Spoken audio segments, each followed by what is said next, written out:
Amen and amen. Hallelujah! Palakpakan natin ng malakas ang Panginoon. Hallelujah! Thank you. Please be seated. Tayo po ay magsiupo at kumusta ng inyong katabi, kaliwa kanan ng Diyos at nandito ka. Yan. Sige ba? Pakibati ng katabi nyo. Parang yung iba walang nakarinig. Ano? Pakibati po ng katabi nyo, sabi ko. Pakibati. May nakakarinig ba dyan? Parang, oy, legend, pakibati ng katabi mo ng happy birthday. O yun, ganon. Ano? Okay. Sige po. Maraming salamat sa inyong pagdalo sa ating pananambahan. Are you ready for the Word of God? Are you ready for the Word of God? Amen? Wow. Glory to God. God bless your coming. God has a word for all of us. And those who are joining us online, know that God has a word for you today. Amen? So prepare our heart as we receive the Word of God. Para po sa mga bago na nandito, tayo po ay nag-aaral ng series of messages from the book of Acts. Ang tawag dito ay Acts of the Holy Spirit. Kaya every week po nire-review natin para alam nyo kung saan na tayo pupunta, saan nanggaling. So you remember during the first Sunday, we'll learn about the empowerment of the Holy Spirit. Okay, and question, are we still in the book of Acts? Okay, and second week, we learn about growing in grace, about the church in Jerusalem. They're growing in grace, and then later, the disciples bold witness in the face of opposition. And sa pagdating noong August 3, ay nangangailangan ng mga workers ang church. Kaya wanted church servant leaders. Lumawak ng gawain. Nagkaroon ng mga persecutors. Okay? At ang isa doon ay si Saul na isang persecutor na naging preacher. Di ba? And then last Sunday, we'll learn about breaking barriers beyond borders. Hallelujah. Well, let us continue with our series from the book of Acts. And today, we will study and learn from chapter 13 to 14. Okay? So I said, we will study and learn. Mag-aralan po natin at ano po ba ang ibig sabihin nito sa atin ngayong, sa ating henerasyon. Very interesting itong chapter 13 and following. Makatuto tayo ng church history, ng missions, ng church planting, church growth na subjects na pinag-aaralan sa School of Ministry. Okay? All in one. Pag-graduate nyo, may 3 units na kayo. Okay. Now, to give you an overview from chapter 13 and following, hanggang 28, the book of Acts focuses now on the ministry and missions to the Gentiles.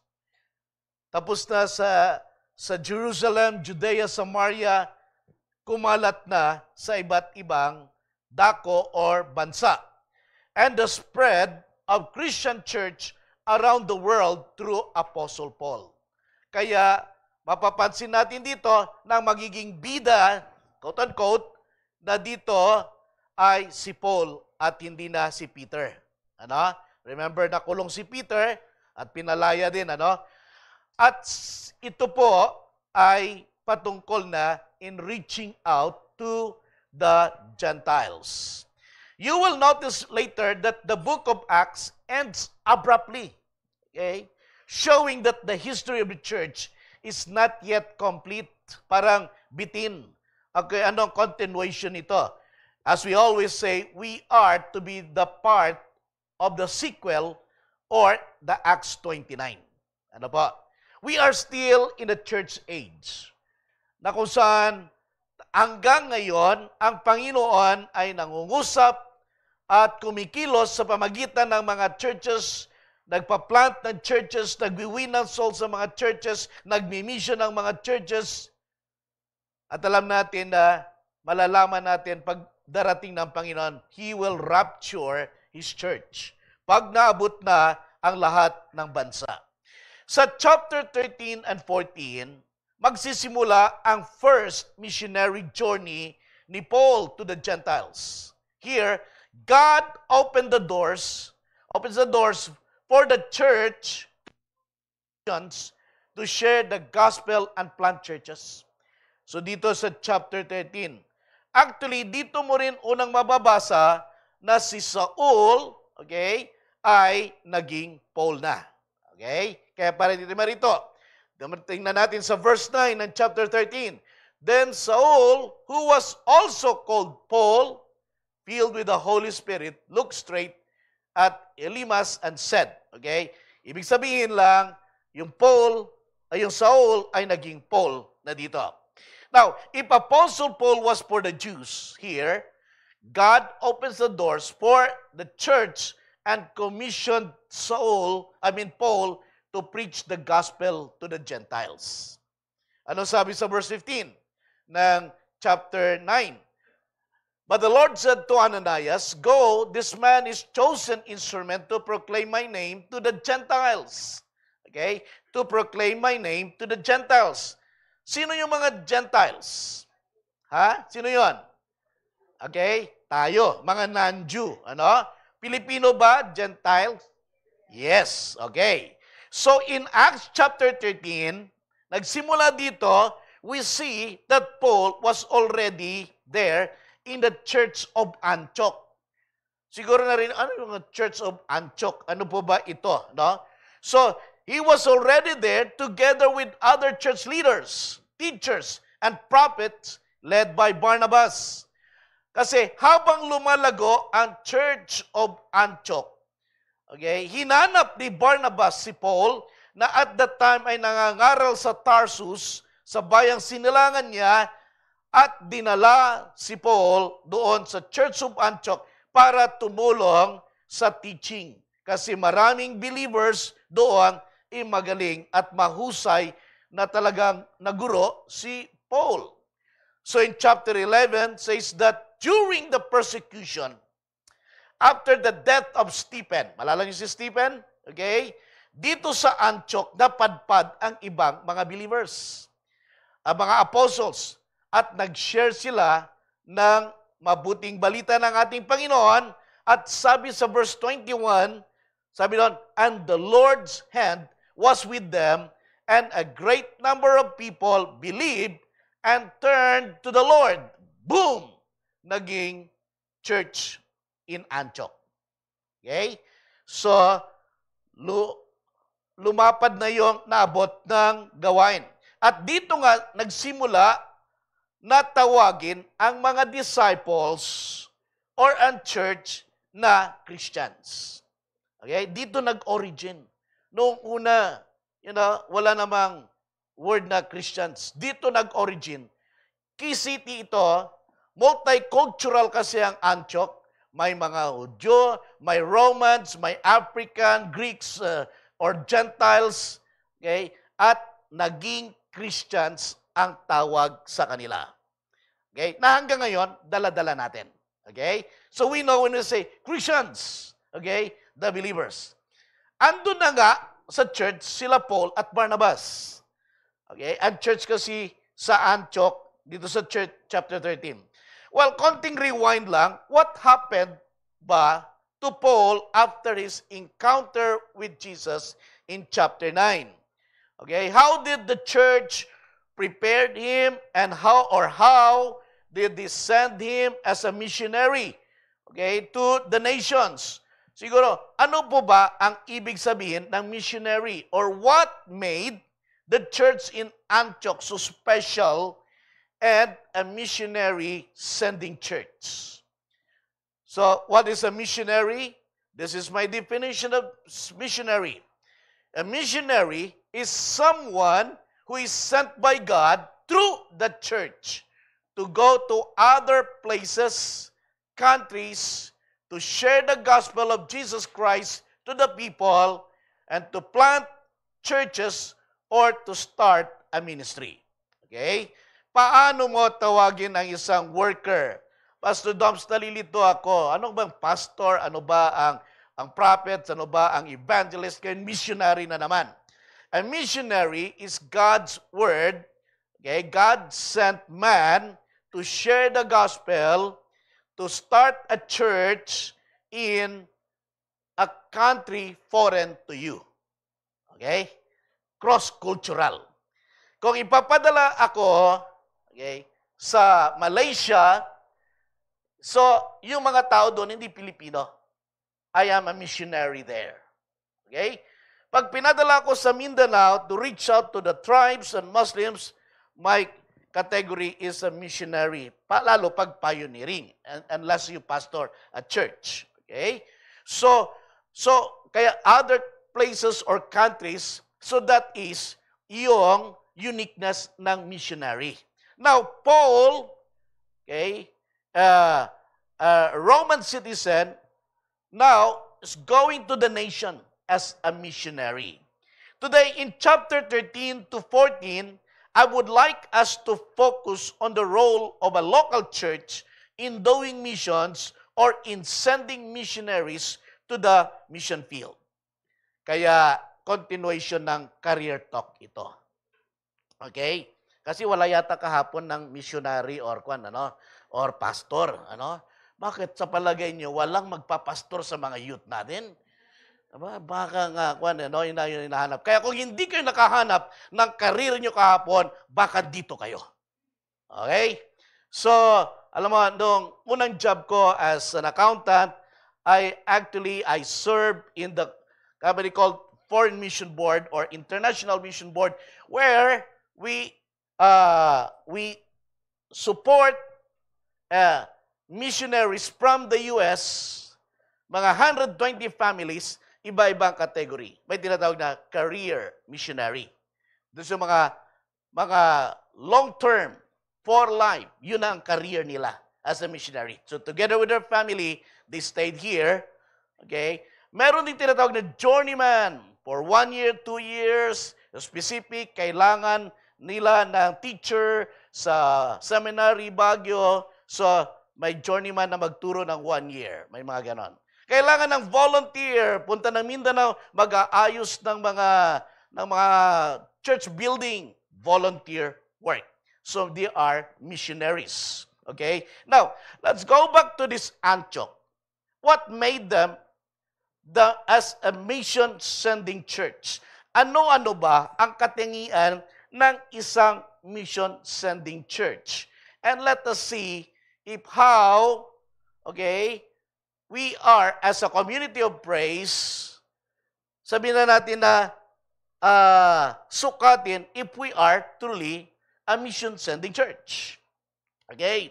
Number 1, a mission-sending church equips those whom God called through the church. Okay? Ang isang church na mission-sending church ay nag-i-equip, nagtitrain, nagre-ready ng mga tao na ipaggagamitin ng Panginoon sa pamagitan ng church program. Understand that God equips those whom He called through the church. When God saved someone, when God called someone, He equips him or her for the ministry through the local church. Okay? Remember, God did not save you for nothing. Hindi ka niligtas ng Diyos, tinawag ng Diyos, or para maging Christian, para wala lang. You have an assignment. Amen po? Pakisabi sa katabi mo, pakitapik mo. Okay? Lalo kung inantok na yan, you have an assignment. Okay? May assignment ka. Hindi ka lang basta iniligtas. Amen po?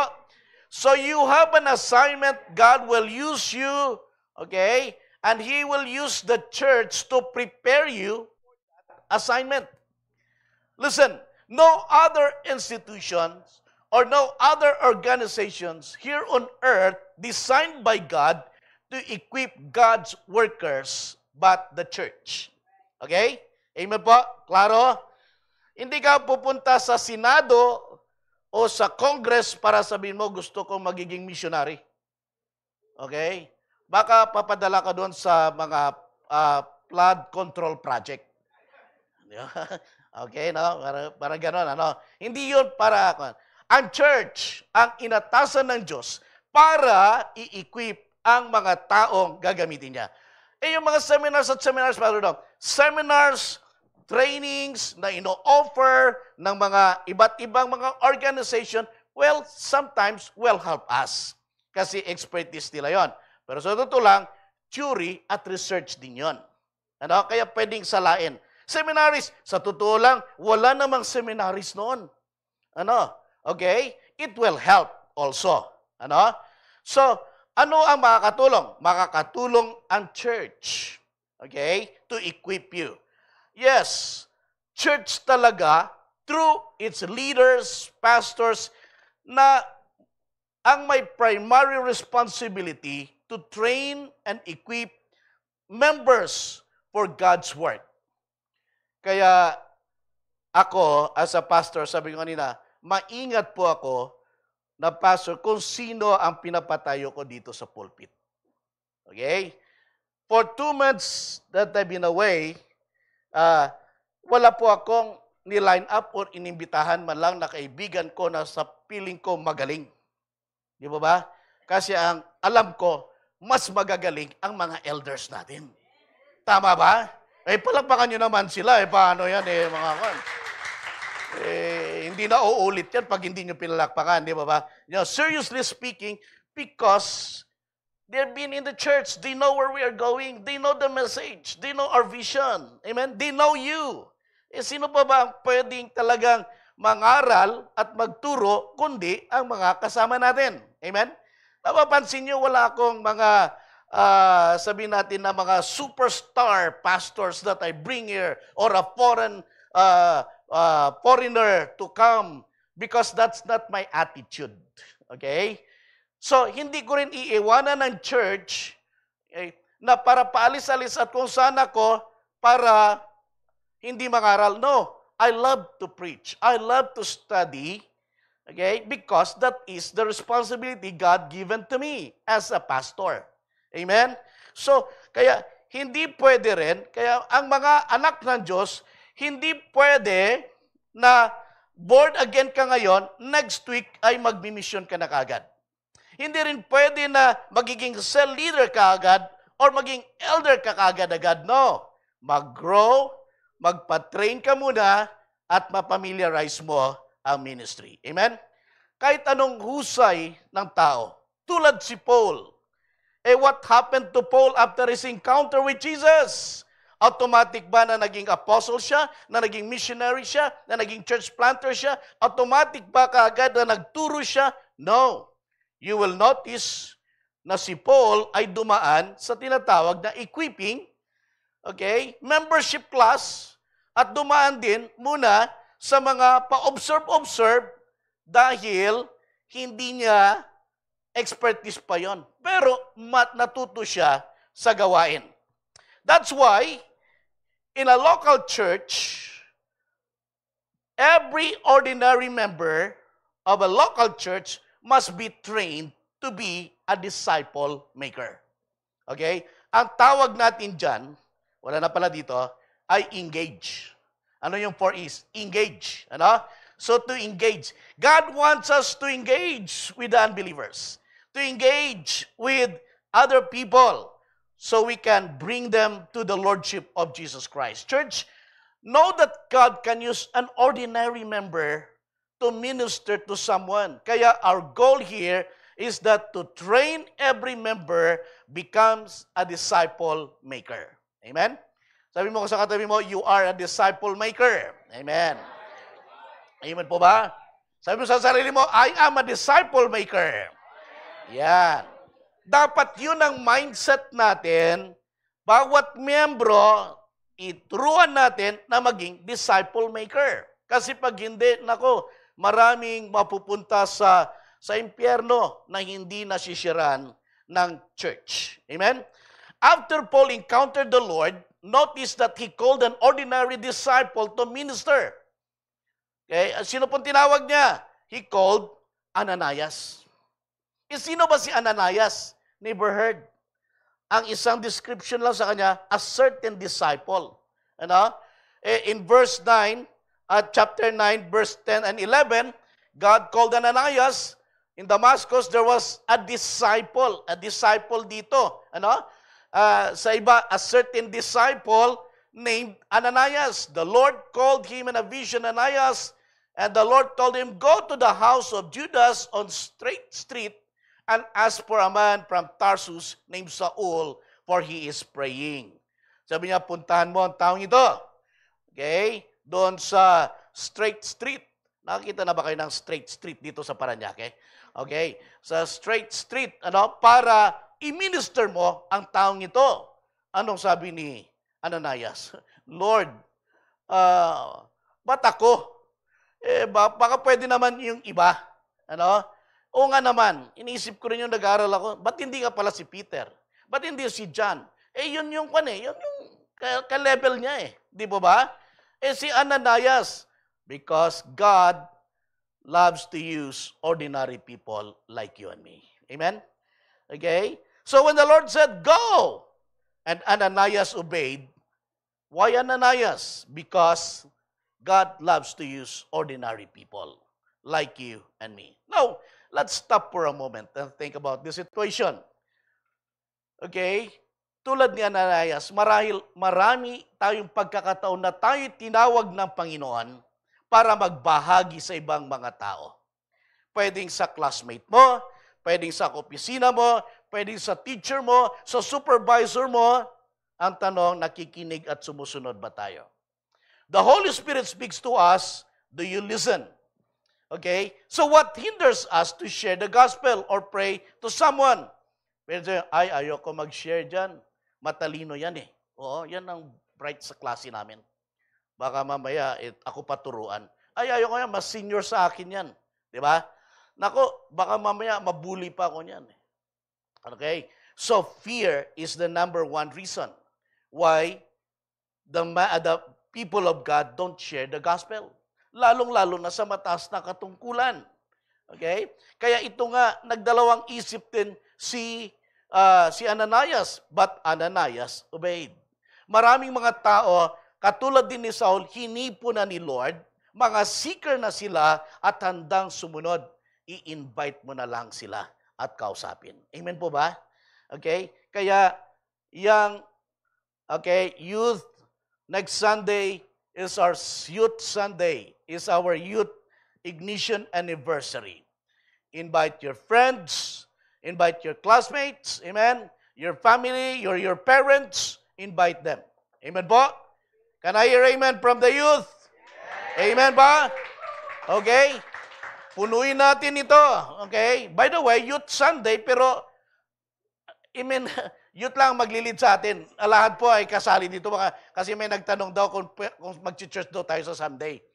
Kasi Youth Sunday lang daw. Yeah, pati senior pwede po sa Sunday. Wala pong kwan.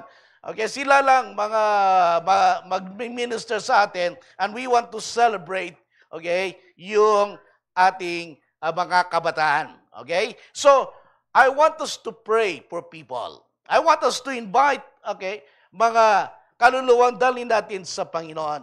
Kaya marami yan. Tingnan nyo yung mga in-invite natin pag Saturday, Youth Ignition, Cell Convergence, pag sa sports ministry natin, bring them on Sunday, okay? Because they will hear the gospel on Sunday. Amen po? Okay? So, our October praise is also coming. 37 days more to go. I want us to pray for this event. I want us, may tinatawag tayo ngayon na, pray for 3. Starting now, I want us to pray for at least 3. Okay? Para may contribution tayo, mag-pray mo muna. And then you invite any Sunday during the month of October. Why? It's going to be our harvest event. Okay? That's the best gift that we can give to the Lord, souls for Jesus. Amen po? Okay, pray for at least 3 persons. Your friend, your neighbors, your staff, your classmates, your teacher. Just let them come and let us celebrate. Kaluluwa din po yan. Amen po? And that is the purpose of our October Praise Celebration. So as we celebrate the 27th anniversary of our church, okay, magdadala rin tayo ng kaluluwa para sa Panginoon. Magsa-celebrate na lang din tayo. Let us give good reason to celebrate, and that is to win souls. Tama po ba? Amen? Now, pray for 3. Sabihin mo sa katabi mo, I want you to pray for 3. Okay, for at least 3. Hindi 3 pesos sa 3 persons. Di ba? Sa cell group nyo, you want you to invite. Okay? Now, did Paul resist when he was prayed by an ordinary disciple? Nag-resist ba siya? Hindi. Kasi kinausap na siya ni Lord eh. Pero hindi to si Peter, si Ananias lang. Nag-resist ba siya? Hindi rin. For one, bulag na siya. Bulag pa. Kaya pagpe-pray pa, hindi siya makakita kung sino ka ba. Sinong tao ka? Sabi ni Ananias, Brother Paul, the brother Saul, God sent me to you to pray for you. And he was filled with the Holy Spirit. Alam nyo, lahat ng unbeliever, okay, ay bulag sa katotohanan. Okay? Kaya huwag kang matakot na mag-share, mag-invite, o mag-pray. Pray that their minds will be opened. 2 Corinthians chapter 4, verse 4, sabi dito, that the God of this age has blinded the minds of unbelievers so that they cannot see the light of the gospel that displays the glory of Christ, who is the image of God. Okay?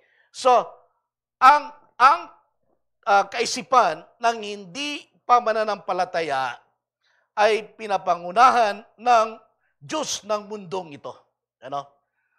Marami silang mga bagay na iniisip at yung gospel, hindi nila maintindihan yan. Hanggat ang banal na spirito mismo ang magpapaliwanag at hihipo sa kanila at tayo'y mga instrumento lamang. Okay? Ananias prayed for Saul and was filled with the Holy Spirit. We are indwelt by the Holy Spirit. We have the power of the Holy Spirit. Don't be afraid to share in the power of the Holy Spirit. Every believer in the church must be equipped to become a disciple maker, to bring Jesus Christ to the communities. Amen? So ang tawag niyan, let us engage. Number 2, in a local church, we must baptize believers and invite them to join a cell group and be part of a church. So, ang isang church, dahil ginagamit ni Lord para i-prepare at i-equip ang mga workers niya through the local church, so the local church must, baptize believers and must invite people to join a cell group and be part of a church. Bakit? Si Saul ba naging part ng church? Verse 19. Okay, sabi doon, Paul, after his encounter, got baptized and joined the church. Verse 19. And after taking some food, he regained his strength. Saul spent several days with the disciples in Damascus, with the church in Damascus. So, he joined the church. Okay? Nagpa-baptize, nagpa-membership, nag-MRT 101. Okay? So, like in the church, from time to time, we have scheduled baptism because we believe that baptism is an act of obedience. Through baptism, it is a public declaration that you are a child of God. Amen? Kaya mahalaga po yun. So that is one indication that you are a child of God. Kaya, if you have friends, classmates na mga hindi pa baptized or believer sila, I want you to encourage them. Amen? So like for example, this October praise, we're going to have our baptism Sunday. So, ang totoong Christian ay handa niyang patunayan na siya ng kanyang pananampalataya through baptism. It is an act of obedience. It is a declaration of faith. You're saying, I have decided to follow Jesus. No turning back, no turning back. Amen? Ang isang mission-sending church, ang kultura ay active mag-invite sa cell group. Sabi ko nga, ang ating mga kultura, if you know people, if we have visitors, a cell leader must invite that person and be part of a cell group. Ang hindi maganda kapag nakalayo na ang ating mga visitors na wala man lang nag-invite. Amen? Kaya tayo po ay ginagamit ni Lord para i-equip ang mga tao because knowing that through by joining the church, they will be equipped.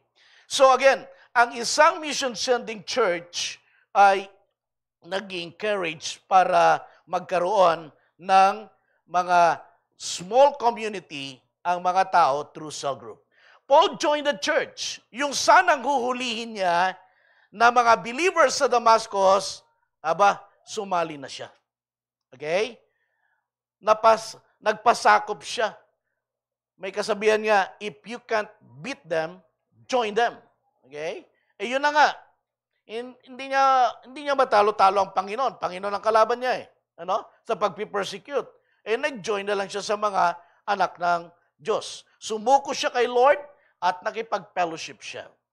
Kaya nga, nakakalungkot, si Paul give importance to his commitment to the church. Sad to say, maraming mga professing Christians ngayon, hindi nila siniseryoso at binibigyan importansya ang church family, ang belonging to a church, ang membership sa church. Okay? That is biblical. Okay? Ang church attendance, hindi nagko-commit, ayaw magpa-train, kaya ayon, mga baby Christians pa rin. Matampuhin pa rin. Ayaw mag-grow. Okay? Maraming mga Christians, pilyedo nila hopper. Okay? Mga church hopper Christian. Okay? So yung mga patalon-talon, parang grasshopper nga. Pag nagtampo, ayaw na, lilipat na ulit. Pag may nakaaway naman doon, lilipat uli yan. Okay? Alam mo yung tampo, indication niya na ma-pride ka. Oh yeah, kasi ba't ka nagtampo? Kasi yun sagay, di ba? Yun, ang mga nagtatampo naon, parang hindi niya may accept na, okay, na-offend siya. Okay? Kasi ako to Di ba? So tatampo na lang siya. Kaya, kaya sinasabi natin palagi dito, if you are here, and if you don't have a church yet, welcome to Compraise. Let's grow together. Amen? But if you have a church, go back there and serve this. Okay, ganun din. It's unfair to the church that you are not serving well. Go back, okay? But if you don't have, if you commit here, let us grow together. You know what? God designed that every believer must be part of the church. Kaya nga ang tawag sa atin, the body of Christ. Okay? So wala pong dapat hindi kabilang sa body. Amen po. So we are the body of Christ. Hindi pwede sabihin mo kung kalingkingan ka man, putulin nyo na lang ako, ayoko na maging part ng body. Okay? So you are not part of the body. So but believers are part of the body of Christ. Jesus will come for His church. Okay? Jesus will rapture His church. Amen? And so what if you are not serious about being in the church? Paul himself gave importance to the church fellowship. Amen? So, Christians, okay, mga Christians na ayaw maging church member, that is their nature. Ang totoong Christian, nagko-commit sa church, may cell group, at nagpapasakop sa kanilang leader. Amen? Nagpapatrain at nagsiserve tulad ni Paul. Number 3, a local church train, okay, and equip members for missions and ministry. Ang totoong mission-sending church, nagtitrain at may equipping system na ginagawa parang MRT, parang SOL. May mga training programs para naman mas strengthen ang mga believers. Like in Compraise, you have seen our equipping track or station. At least we have one. It's not a perfect one, okay?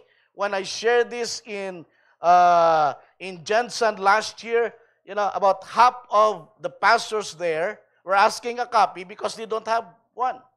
Okay? Well, at least tayo, may sinusundan tayo. Kaya nga mamaya nag-announce tayo, may SOM po, meron namang MRT, may cell leaders training because that is part of our equipping track. Amen, church? Dito, makikita natin in verse 20-21 that Paul witnessed and preached the gospel. Okay? Kapatid, matalino si Paul. Brilliant scholar. Okay? Committed, passionate. Kaya yung spending time niya with the believers, mabilis ang pick up niya at mabilis dahil very passionate siya. He went to the synagogue, sabi dito, and preached the true gospel. Tingnan mo yung word. I like the word na at once. Di ba? Yung at once, meaning minsan, parang siguro sinubukan ni Paul mag-preach or inutusan siya ng pastor ng Damascus, mag-preach ka nga, sige, magturo ka kung talagang alam mo. Okay? Parang OJT, di ba? Parang intern. Kaya mga kapatid, pag mga intern kayo at binibigyan kayo mag-chance, mag-share sa cell group ninyo, well, rejoice. Amen? Why? Because you have an opportunity. Okay? Mahalaga yan. Kaya kapag binibigyan ka opportunity because gusto namin na matuto kayo katulad din ni Paul. Paul was a very passionate person, mabilis, committed, brilliant. Kaya after spending some time, and after he preached at once, he preached the gospel of Jesus Christ. Na nagtaka yung mga listeners, yung mga outsiders. Mga kapatid, huwag nating baliwalain yung minsan binibigyan tayo ng mga at once. Makikita nyo si Kuya Iboy at once magdadrum. Di ba? Sa Sunday, magugulat kayo ng mga at once.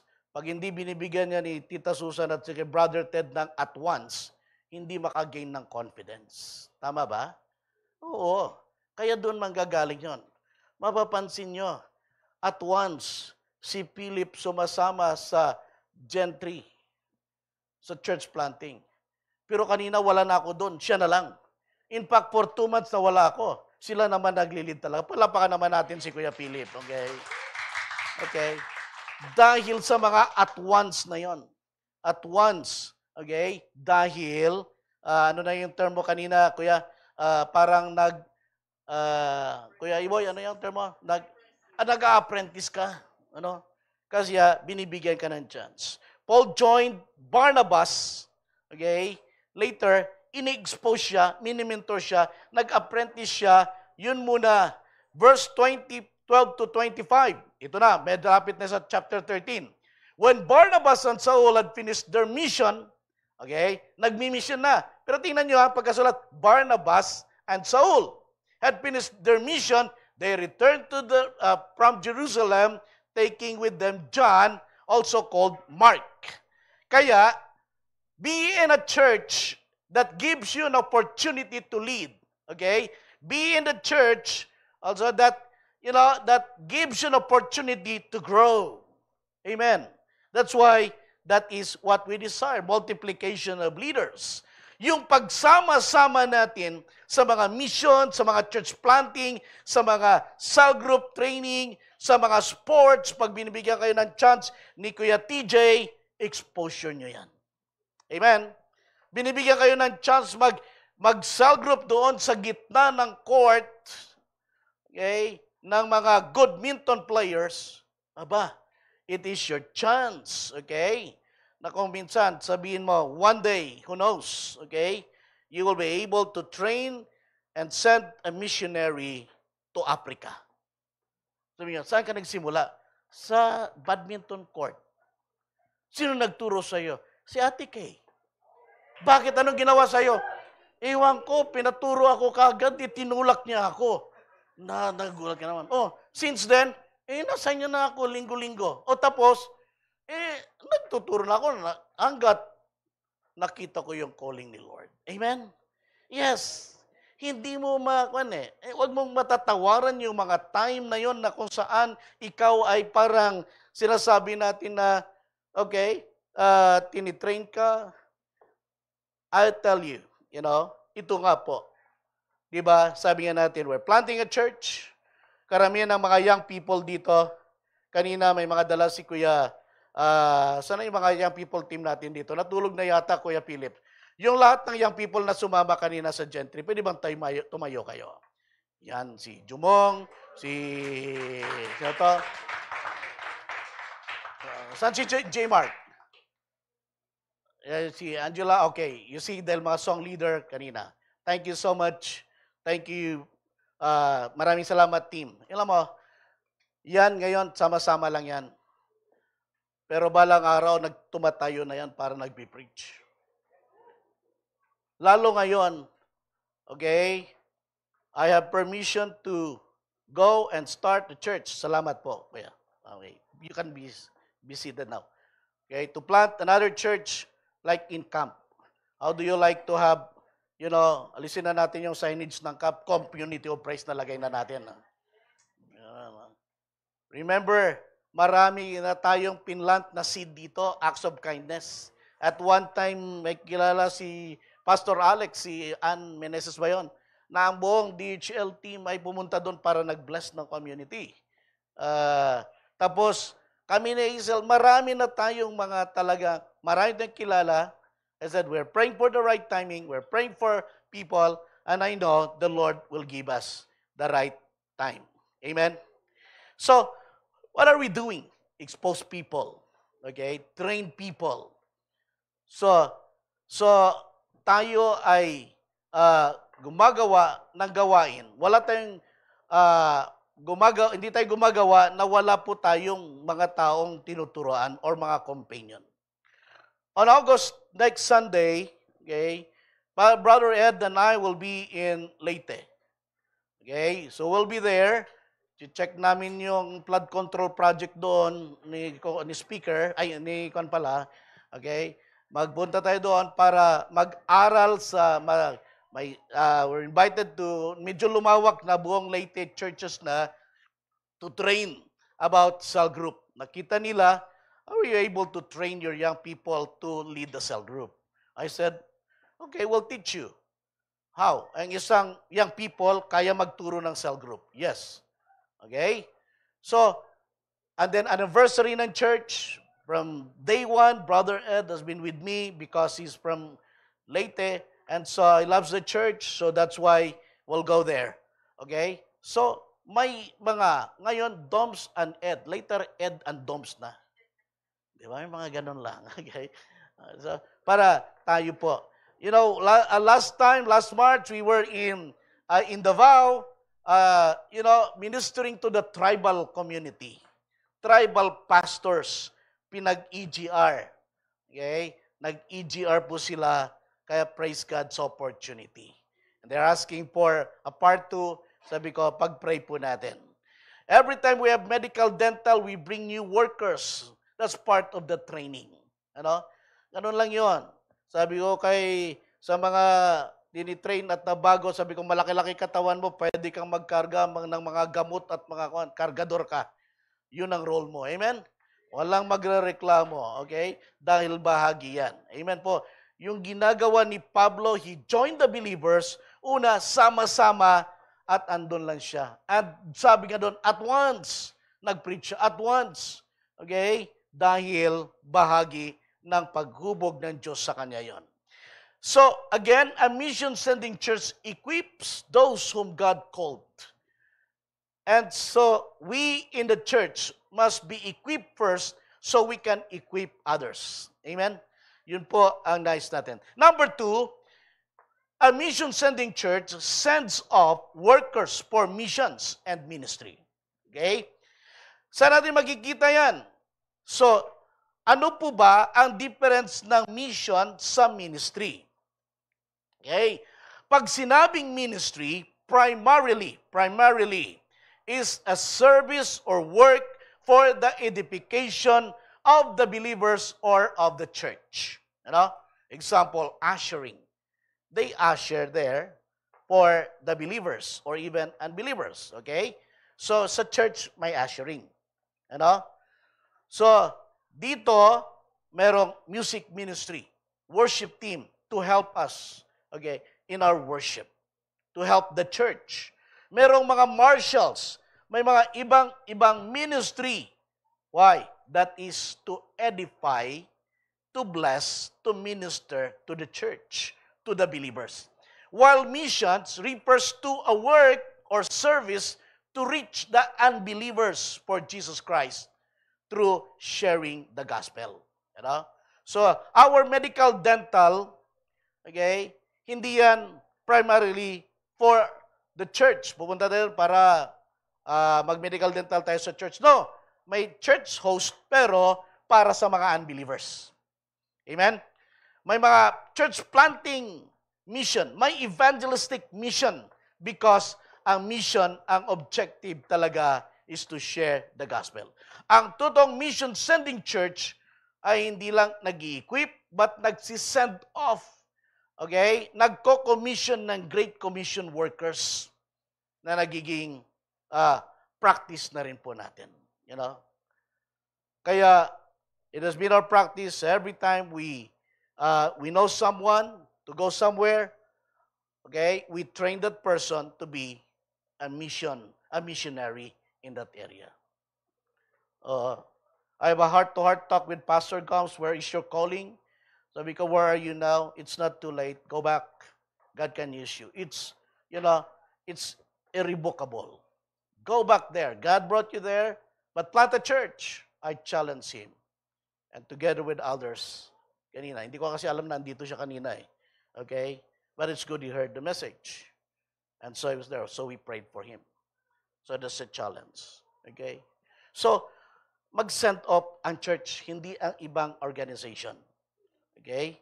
One day, when Kuya Jay is ready for his assignment, we will send up this missionary sa barko. Amen po. Amen po ba? Amen, church? You get that? You get what I mean? Sabi ko, kaya pinari po ko na Tuesday to talk to him about his view. I want you to set this mindset. Ano yung Pastor Dons, magpaplanta ko ng church sa loob ng barko? Hindi naman. Pero lahat ng makalubilo mo doon, Pilipino man, kung meron kang masisharean doon, padala mo dito, ask mo permission, we can visit the family, and the family also becomes a Christian. Amen? Yes, ganun na mga kwan. So, basta ang view lang natin na isang missionary, what am I doing here? Are you sharing the gospel? Amen? Because dapat may mindset, ganun po ang ating dapat gawin. And whoever, okay, na dapat ay papadala po natin. Like the church in Antioch. Listen, when God opens the door for mission and church planting work, the Holy Spirit will make it very, very clear to the church, to the leaders. Notice, it started with the church in Antioch in verse 13, 1-3. The Holy Spirit spoke to them. Now in the church at Antioch, that there were prophets and teachers, Barnabas, Simeon, called Niger, Lucius of Cyrene, Manaen, who had been brought up with Herod the Tetrarch, okay, and Saul. While they were worshiping the Lord and fasting, the Holy Spirit said, set apart for me Barnabas and Saul for the work to which I have called them. So after they had finished, they had fasted and prayed, they placed their hands, okay, on them and sent them off. Okay? Hindi nyo ba nakikita? We always lay hands on people we commission. Okay? Because that is our way of sending off workers. This is a wonderful truth that we must understand. God is always at work through His church. And God wants His church, okay, to equip these people. The servant leaders must be sensitive to hear the leading of the Holy Spirit. Where to go, what to do, how to do it, and who to send. Here it's very clear. They're sending up Barnabas and Paul to go to the nations to preach the gospel and to plant churches. Okay? Kaya nga, sabi ng Romans 10:13 to 15, you know this verse. For everyone who calls on the name of the Lord will be saved. When they call on the name of the Lord, they will be saved. Pero how can they call on the name of the Lord if they have not believed in? And how can they believe in the one whom they have not heard? And how can they hear without someone preaching to them? And how can anyone preach unless they are sent? Okay? So kailangan may magpapadala, may magpipreach, may magtuturo, so people will be saved. Amen? Kung walang local church na magpapadala, walang mga mag-commission ng missionary, kung yung Antioch Church ayaw ipadala si Barnabas at Paul, hindi magagawa ang kalooban ng Diyos. But He can always, okay, do something. Mahirap kalaban ng Diyos. Amen? Hindi pwede sabihin ni Saul at saka ni Barnabas, ayaw namin, takot kami. No. Okay? Because, look at this verse. May masisave dahil may nagpipreach sa kanila. May mga nagpipreach sa kanila dahil may nagpapadala sa kanila. Amen, church? So that is how we view everyone. Listen. So, there is always a confirmation of missionary workers. We ask, okay, have you heard the Lord? What do you want to do? Okay? Kaya sinama nila si John Mark sa verse 5, okay, to help and assist them. Maybe baka kargador nila si John Mark. Sabi ni Barnabas, Paul, are you ready? Yes. Okay? Sama natin si John Mark. Pinsan ko yan, sabi ni Barnabas. Ano gagawin natin? At tagadala ng gamit natin. Yeah, kaya tatlo sila. Okay? So you can read that in scripture. Again, it's always my guiding principle as a pastor of a church.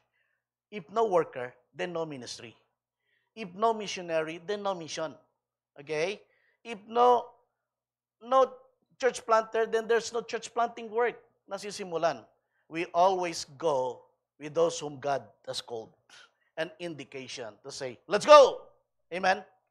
I have many pastor friends saying, Pastor Daos, baka marami kang mukhang maraming leaders, nakikita ko doon na tinitrain mo. Baka may magustong mag-missionary doon sa mag-church planting work doon sa Apari. Ganun, sabi ko. May gawain kami doon kaso mamatay na dahil walang worker. Yun ang mali nyo, sabi ko. Because you don't train leaders. You always start the work without someone who has caught the vision. Okay? So yun ang mahirap pagka walang malang sa salo or walang nakakot ng vision. And sa Gentry, Pastor Dams, sinimulan mo, may tao ba tayo doon? Meron. May leader ba? Marami. Okay? And may mga cell group na ba? Yes. Okay? Kaya may lugar pa. Ayan. Libre ba? Di ba? Hulugan lang. Ano ba ito? Sabi mo? Barangay hulugan pala. Akala ko hulugan yung bayad ng lugar. Ano? Okay. Hulugan, barangay hulugan daw. Doon sila kanina. Pati barangay chairman, nagtawag na mga workers daw nila Okay? Alam niyo ba yung isang bisita natin dito kanina na yung nakalaya, member ni Sister Malu? Kaya naka-orange si Sister Malu Okay? Taga-Imus daw At malapit doon. Kaya okay, di connect na. Okay, sabi niya may church malapit sa amin Okay, yung malapit din sa inyo dito. Sabi niya, hindi doon ka na sa Copia, pero doon ako sa Comprise. Syempre. Okay. So, nagkaroon ng mga tagong church, okay, because may mga vision bearer. Na we went there for their personal business and they said, Pastor, bili na rin tayo ng para sa church. Doon sa labas. Bili. Tama nga, may church planting work. At yung church na yun, nag-plant naman ng another church. Okay? You see, you know what vision and what the person whom God called can do. Okay? Because it's His assignment. Again, may mga affirmation. You know what? Timing is everything. And the person whom God called is very important in the advancement of God's kingdom. Amen? Kaya this October Praise, part of our event, is to commission mga workers ni Lord. They will assign in Gentry mga missionaries because we're going to do that. Amen? Kuya Jay, andito ka pa ba na October? Or November? Sige, anyway, let me know kung kailan. Okay. Are you called to the mission? Short term, alam mo, hindi na makagad pag sinabi mo, nakakatakot eh. No, hindi ka na makagad bukas ipapadala eh. Okay? Sa palagay mo, kaya mo na ba? Okay? So, career talk tayo. Ano ba talaga gusto ni Lord sa buhay mo? Kaninang umaga, may mga nag-raise ng hands na mga young people. Okay? Well, tuloy lang. Andyan, God is honored with your decision and with your faith. And I am ready, Lord. Affirmation of blessing of the local church is very important. Notice the Holy Spirit spoke to the church. The church sends up missionary. The local church prepares, equips the missionary, the workers. The church will commission and will protect and cover in prayer the missionary.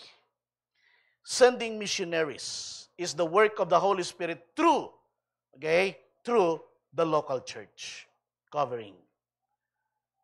You know, as newly elected chairman of OSB, I am aware that OSB, or one sending body, is only an agency.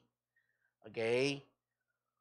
It's only mission sending agency to help churches that expedites the work, prepares and train the worker, prepares and help to obtain visa, that which only authorized and affirmed by the local church.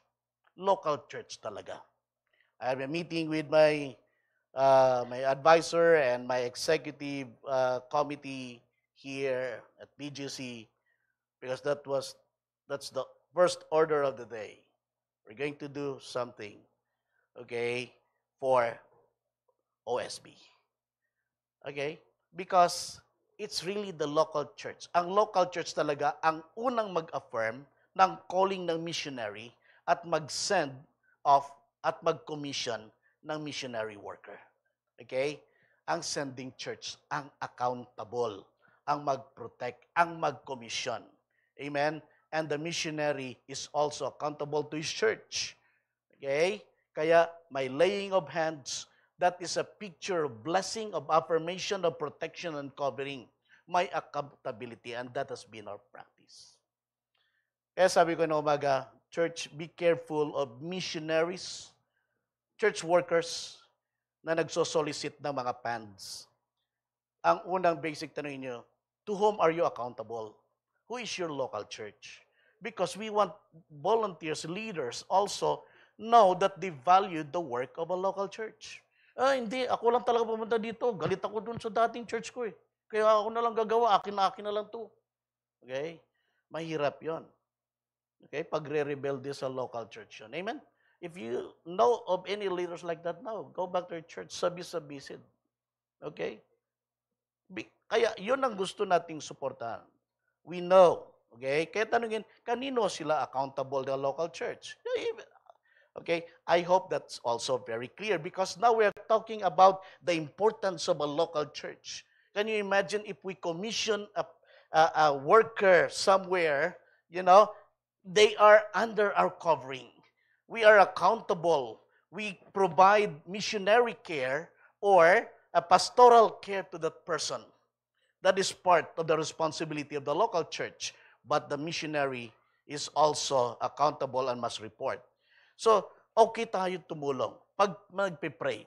Pero gusto din natin na ang isang missionary ay magpapasakop sa isang local church na nag-commission sa kanya. Amen, church? Para may covering at may reporting na workers. It's very important. Okay? You give money to that person, to whom is he accountable, okay, about spending money. Okay, di ba? Ganun lang kadali yun. But if we know, then we go through the process so we can help. Okay? So, pagpapasakop sa local church is very important. May covering, may reporting. And again, okay, a mission-sending church identifies, prays, and saturates open doors to bring the gospel. It is the work of the local church. The church must advance the kingdom of God. The church must be on the move. Let's take the gospel to where God is opening, doors, okay, for us to go. The church began in Jerusalem. It spread in Judea, in Samaria, in Damascus, in Antioch, in Syria. Then, first missionary journey nila Paul starts in 6 different cities, nations, beginning and ending in Antioch. Nagsimula sa Antioch, balik sila sa Antioch. Ano? So, ang mission route nila, one, mula sa Antioch, pumunta sila ng Cyprus. Dumaan sila sa Paphos and Salamis. Then, pumunta sila ng Pisidian, Perga, and then sa Iconium. Then, pumunta sila ng Lystra and Derbe, then back to Antioch. Okay? So, yan. Kung titingnan nyo yan, kung yung Bible nyo may mga ganyan-ganyan. Ano? So, yan po yung trail nila. Something that we do pagka merong mga medical missions. Sabihin ko kay Doc Rolly, 5 places, Doc. Simula sa ganitong lugar, punta dito. Saan ang home base? Dito sa lang ang home base para mas safe tayo. We travel every day. Pwede na minsan umiikot tayo, ito ang gagawin natin. Amen? Those are missionary journey, okay, that we are doing. So it is the job of the local church to know, familiarize, to saturate and pray, okay, for their missionary every time they go somewhere. Now, I'd like you to understand that in missions, okay, the mission, highlights in missions, we must remember that missions is supposed to be gospel-centered. You know, in each open door or place went, the gospel is the center. Okay, the preaching of God's word, good news, is the center. Look at here in chapter 13, verse 5. They said here, when they arrived in Salamis, they proclaimed the word of God in the Jewish synagogues. John was with them as their helper. Kita mo? Helper talaga si John. Okay? Now, in chapter 14, verse 21, again, just to show you some, but there are others, they preached the gospel in that city and won a large number of disciples. Then they returned to Lystra, Iconium, and Antioch. Okay? So, preaching of the word, preaching of the word. Kaya nga, sa mission, may mga naliligtas. People got saved. Okay? In verse 1 of chapter 14, sabi dito, okay, na kung saan they preach the gospel. Verse 1, chapter 14. The preaching of the gospel. Great number of people believed the gospel. At Iconium, people and Barnabas went as usual in the Jewish synagogue. There, they spoke so effectively that a great number of Jews and Greeks believed. Okay? And there, makita natin, may mga naliligtas. What is gospel? Gospel means Christ's death, burial, and resurrection. Okay? Say it with me. What is gospel? Ready, go. Christ's death, burial, and resurrection. That's good news. Christ died for you. He was buried, yet He rose again to be with you. Amen, church? To be your Lord and Savior. That's good news. If He did not die for us, well, bad news. How can He be buried kung hindi siya namatay? Okay? If He did not rose for us, okay, then He is not Christ. Nanatiling patay eh. Amen? But because He died, was buried, and He rose again. That's what the Bible said about our Messiah, our Savior. That is good news. Without it, there is no salvation. Without the gospel message, there is no salvation. Okay? Romans chapter 1, verse 16, it says, the gospel is the power of God unto salvation. Only when we share the gospel, for I am not ashamed of the gospel, sabi ni Paul, because it is the power of God that brings salvation to everyone who believes, first to the Jews and then to the Gentiles. Amen? There is no salvation apart from the gospel message. Okay? Because when someone understands the gospel message, only then they can understand that I am a sinner. Christ died for me as my Savior through His blood. I am cleansed and forgiven, and I open the door because He rose again to be my Lord and Savior. that is salvation. Amen, church? Kaya, if you are not here, you have not received Jesus Christ as your Lord and Savior, as you understand that Christ died for you, though He was buried, okay, yet He rose again, and He is knocking at the door of your heart. If you let Him in, invite Him to be your Lord and Savior. Amen?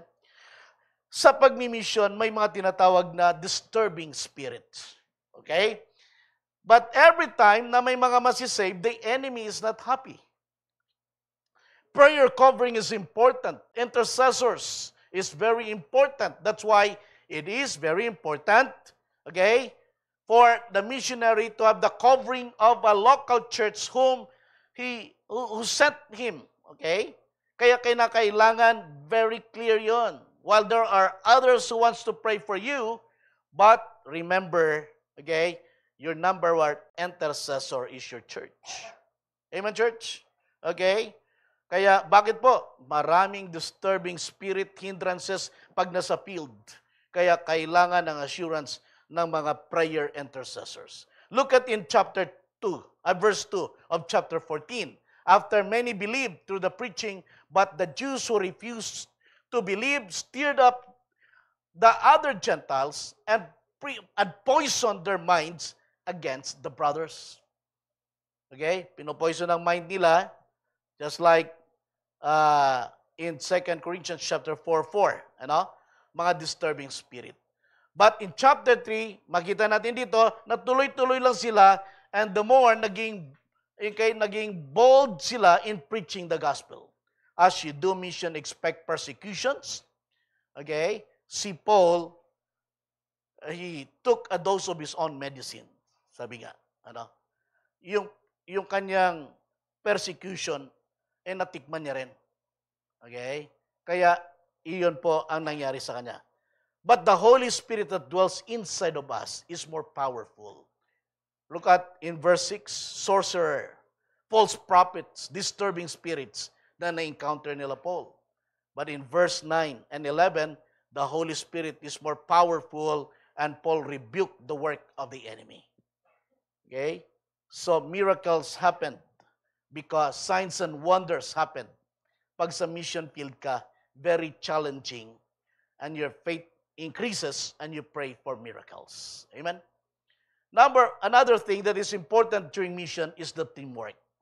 In mission, it is always good to work as a team with anointed leader. The leader was Barnabas with Paul and assistants of John Mark. Okay? They worked based on their giftings, but later, Paul became the leader and Barnabas assisted him. We also team up with host pastors, host leaders who are there, who can help us. That's how we do it, to support us. Alam nyo, noon pa man pala, uso na yung mga nang iiwan sa ere. Biglang umalis. Okay? Siguro, na-homesick. Alam nyo ba, dito sa verse 13, umalis si John Mark. Okay? From Paphos, Paul and his companion sailed to Perga. Okay? In Pamphylia, where John left them to return to Jerusalem. Walang reason ba tumalis. Sabi ng mga scholars, baka na homesick. Kasi Hudyo to si Juan eh. Or, baka nagtampo. Okay? Or, baka hindi niya nakayanan yung mga senaryo sa missions. Mga opposition. Pero, dito nakita na nadismaya si Paul sa kanya. Naging pasaway siya. Okay? Pinalitan siya ni Timothy ba o ni Titus later. Silas, okay. And then, but later, John Mark redeemed himself. Okay? He joined man lang later. Noon pa man pala may drama na sa mga pagmimission. Oo, okay. Kaya yung mga medical dental mission team, okay lang yon. Minsan nagdadrama tayo. May mga gumugulong na mga pomelo at saka mga nagtatalsikan na mga Pero kasi normal pala yon. Pero ang maganda, nako-correct tayo. At bumabalik naman tayo. Di ba ba? Na-encourage. What is very important here, bakit ko in-stress lang ito? May nangyayari palang ganun talaga. Pero ang maganda, okay, John Mark redeemed himself and be part of the team ni Paul pa rin. Sabi nga ng ating Bible New Testament preacher, teacher, Dr. Rocco. Sabi niya, matindi yung pinagdaanan ni John Mark. Sabi niya, yes, nahiya din siya. Ibig sabihin, kaya other scholars believe, nagtampo. Okay?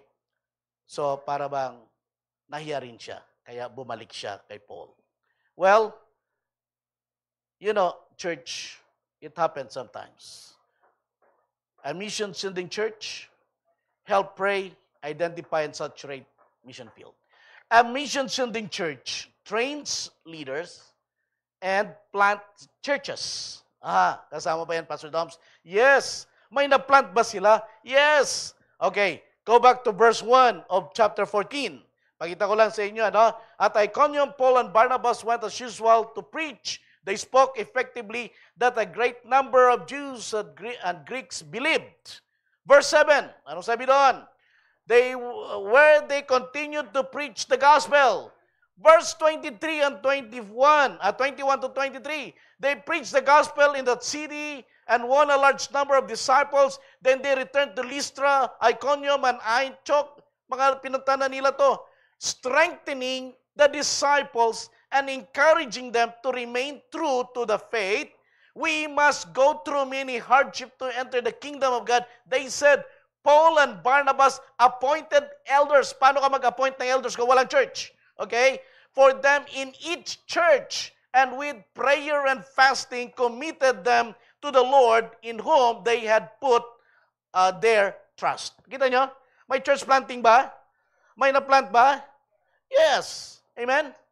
So, kaya, ito yung ginawa nila. They develop leaders, strengthening members, they appointed elders.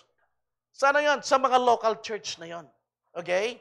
So, makita natin, the work of Paul ay naging fruitful. Okay? So, that is what we do also. Every time we go, we always look for an opportunity to plant a church. Nung nag-mission tayo sa Tacloban dahil sa Yolanda, okay, we have a purpose to plant a church. Pinadala natin ang ating mga okay, nagbigay tayo ng mga tulong doon sa mga nasalanta. Then after that, when it's time, I invited our medical dental team to go there. You know, si Brother Ed ang nag-drive sa dilim na kalawakan ng Tacloban. Okay? And parang gano'n yung mga missionary, hindi alam kung saan pupunta at that time, Brother Ed. Parang, kasi madilim walang mga kuryente pa noon. Okay? Binabaybay. Hindi alam kung saan pupunta at gagawin. That's part of the missionary work there. And it's so exciting. But today, we're able to plant a church. They have a land and building. Okay? Praise God. And God has given us a partner, a leader there. Biblical pang pangalan, si Silas nga. Di ba? Galing. A very humble man, passionate, okay, Christ-centered. You will be blessed. As mission-sending church encourages praise reports and testimony for God's glory. Verse 27, ito na yung accountability. Okay, sabi sa verse 27, pagkatapos na sila'y bumalik, on arriving there, they gathered the church together and reported all that God had done through them and how He had opened the door of faith to the Gentiles. If a mission worker has no local church na nag-send, saan siya magre-report? Saan siya magbibigay at magiging accountable? Amen? So that's why the role of the local church is very important. Okay? So the local church equip workers, send up workers. The local church saturates area where to go. The local church plant churches, make disciples, train leaders. The local church encourages reports and praises to God. Amen? So this is, the question is, are we a mission-sending church? Look at our mission order, Community of Praise. This Community of Praise mission statement was written maybe 25 years ago when we're just starting the church. And that what did we wrote there? Okay, let's read this all together. Our mission, ready, go. We exist to honor God, advance His kingdom by sharing the gospel, making Christ disciple, developing leaders, and planting churches throughout the Philippines and beyond. You think our mission statement is biblical? You think so? Are we in order? You think, are we doing this? We exist to honor God. Do we worship God together? Do we advance the kingdom? Do we share the gospel? Do we make disciples? Do we develop leaders? Are we planting churches? Palakpakan naman natin ang ating Panginoon. Okay? Yes, hindi pa tapos ang gawain ni Lord. But I hope that this inspires you to continue and be part of the work. And I don't know, you're here, maybe you have a calling also. God is leading you somewhere. Amen? Let's bow our head.